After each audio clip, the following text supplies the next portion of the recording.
My name is Linda Johnson. I woke up to the familiar sound of my alarm clock.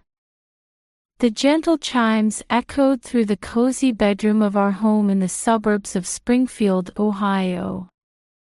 The soft morning light filtering through the floral curtains cast a warm glow on the faded wallpaper that had witnessed countless family memories over the years. I'm 55 years old, working part-time as a teacher while managing household chores. As I get out of bed and slip on my well-worn slippers, I think about the busy day ahead while going through my morning routine. On my way to the kitchen, I pause in front of my 14-year-old son Michael's room. I gently open the door to check on him, still sleeping. I'm secretly proud of the wonderful relationship we've built. He's hardly gone through the typical teenage rebellion and never causes trouble at school. While preparing breakfast, I think about my husband, Robert. He's 58 and currently away on a long business trip. Apparently, he's been assigned a big project, which has kept him away from home more often. We have fewer chances to talk on the phone, and I sometimes feel a bit lonely. But I remind myself that it's all for work. As the pleasant aroma of toasting bread fills the kitchen, I glance at the calendar. Noticing that Robert's expected return date is still far off, I let out a small sigh. I'm a little concerned that we're spending less time together as a family of 3. Michael appears in the kitchen with a sleepy face. "Good morning, Mom," he says as he sits at the table. As usual, we have breakfast together, chatting about school events and his friends. I deeply appreciate how precious these ordinary moments are. After breakfast, I see Michael off to school and start preparing for my own work. My part-time teaching job is rewarding, though sometimes challenging. But I'm determined to do my best for my family. Before leaving the house, I look at the family photo in the living room. The 3 of us smiling. But I realize we haven't taken a new picture in a while. Perhaps we've been spending less family time since Robert's work got busier. Feeling this slight unease, I leave the house without dwelling on it further. While driving, I think about today's lessons. Picturing my students' faces makes me a bit nervous. But my love for teaching helps ease that tension. Arriving at school, I exchange greetings with my colleagues. Everyone's kind, and it's a pleasant work environment. Yet, when I think about home, an indescribable anxiety flickers in my chest. Still, I need to focus on the task at hand. Taking a deep breath, I head to the classroom, feeling as if an unknown fate awaits me. After finishing the afternoon classes, I head home. It was another day encouraged by my students' smiles. While driving, I ponder dinner options. Should I make Michael's favorite lasagna, or go for a simple chicken salad? Lost in such ordinary thoughts, I park the car in our garage. I open the front door and call out, "I'm home." Naturally, there's no response. Michael should still be at school. As I put down my bag and start towards the kitchen, I hear footsteps rushing down the stairs. "Michael." I turn around in surprise to see my son standing before me. It's too early for him to be back from school. "Mom." There's an urgency in Michael's voice that I've never heard before. His face is pale, and sweat beads on his forehead. What's wrong? What about school? Michael interrupts my questions with a shout. We need to run away right now. My heart leaps at those words. What? What happened? Michael, out of breath, tries to explain quickly. It's about Dad. Dad. His words trail off. I place my hands on my son's shoulders, trying to calm him. It's okay, take your time. What happened? Michael takes a deep breath, seeming to calm down a bit. But fear still lingers in his eyes. Dad, we're in danger. I don't know the details, but I saw Dad's phone. Alarms go off in my head. Robert's phone. Danger. What's going on? Michael, calm down. What did you see on Dad's phone? My son hesitates, then pulls a smartphone from his pocket. Dad left this at home. And then, there were strange messages. I take the smartphone from Michael and look at the screen. Indeed, there are conversations with people we don't know. As I read the content, my hands start to shake. I'm at a loss for words. The content is unbelievable. Michael continues, Mom, it looks like Dad's involved in something bad. And we might be in danger too. I look into my son's face. His eyes reflect anxiety and fear, but also a strong determination. I understand. I take a deep breath, trying to regain my composure. First, let's calm down and you tell me everything in detail. We move to the living room and sit on the sofa. Michael clasps his hands on his knees and begins to tell me everything. The content of the messages he found on the phone, unsettling rumors he heard at school, and the recent changes in Robert's behavior. As I listen, various emotions swirl within me. Surprise, fear, and sadness. An unknown side of my husband of many years is being revealed. At the same time, I feel a strong need to handle this situation calmly. Michael, thank you for telling me all this. I hold my son's hand and smile encouragingly. You're very brave. Michael seems a little relieved, but tension still hasn't left him. Mom, what should we do? I think deeply. I need to make a calm judgment now. The safety of our family is the top priority. Well, I choose my words carefully. First, it might be dangerous to stay here. But it's not good to move hastily either. I stand up and look out the window. The view of the quiet residential area remains unchanged. However, I can't help but sense the danger lurking within this tranquility.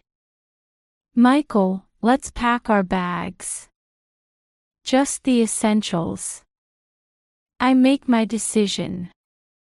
And I'll contact my friend Sarah. We can trust her. My son nods silently.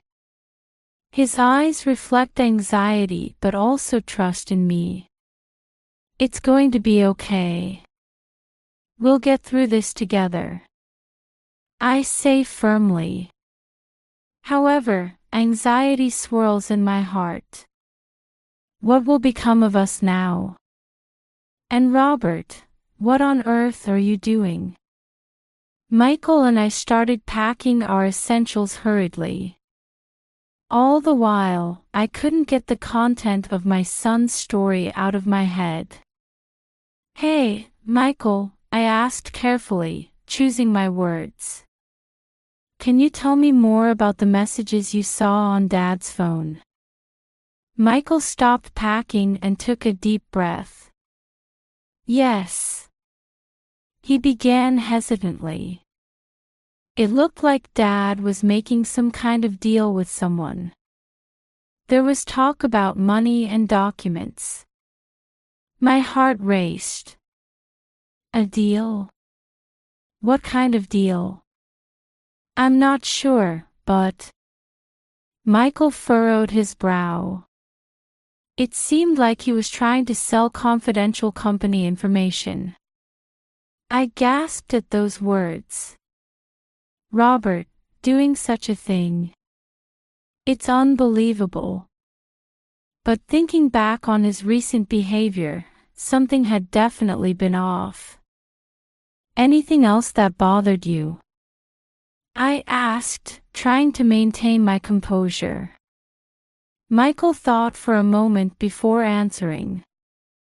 "Dad's been talking on the phone a lot lately in a hushed voice. He'd hang up in a hurry when I got close." Come to think of it, I had noticed that too. But I had convinced myself it was just work secrets. Now, it all makes sense. The increase in long business trips, less time with family, and the occasional uneasy demeanor he showed. "Mom, has Dad turned into a bad person?" Michael's voice trembled. I hugged my son. "No, that's not it. There must be some circumstances we don't know about. But right now, our safety is the most important thing." As we continued packing, I looked around the house. "Is there any clue?" My eyes fell on the bookshelf in the study. "Wait a minute," I went to the bookshelf and pulled out an old album. As I flipped through the pages, photos of our happy times were lined up. But there were no recent photos. Then, a piece of paper slipped out from the back of the album. "This is—" I exclaimed in surprise. It was a bank statement. There were records of huge transactions I knew nothing about. "Michael, come here," I called my son. "Look at this. It seems Dad was hiding something big from us." Michael's eyes widened as he looked at the statement. "Mom, does this mean—" I exhaled deeply. "Yes. The situation seems to be more serious than we thought." At that moment, the doorbell rang. Michael and I looked at each other, frozen. "Who is it?" Michael asked in a low voice. "I don't know," I answered cautiously. "But maybe—" The doorbell rang again. We held our breath. "Mom, what should we do?" Michael's voice was shaking. I made a decision. "We don't have time. Let's leave right now." Through the back door. We hurriedly finished packing the rest of our belongings and headed for the back door. As we did, I took one last look at our family photos. Memories of happier days. But now, we must face a new reality. "Are you ready?" I asked Michael. He nodded bravely. "Yes, let's go." We quietly opened the back door and stepped outside. We don't know where we're heading yet. But we have each other. That's enough. "I'll call Sarah," I said. "She should be able to help us." Michael nodded silently. His eyes reflected anxiety but also strong determination. We quickly got into the car. As I started the engine, I looked back at the house one more time. The memories we built there, and the peaceful days now lost. But we must look forward. It's going to be okay, I told Michael. We'll get through this together. As I drove away, a sense of determination grew in my heart. This is the beginning of a new life. And the start of a journey to uncover the truth. After hanging up the phone with Sarah, I took a deep breath, trying to calm my heart. My friend was surprised but immediately offered to help. Now we have a temporary shelter secured. Michael, we're going to Sarah's place. Let's hurry with the preparations.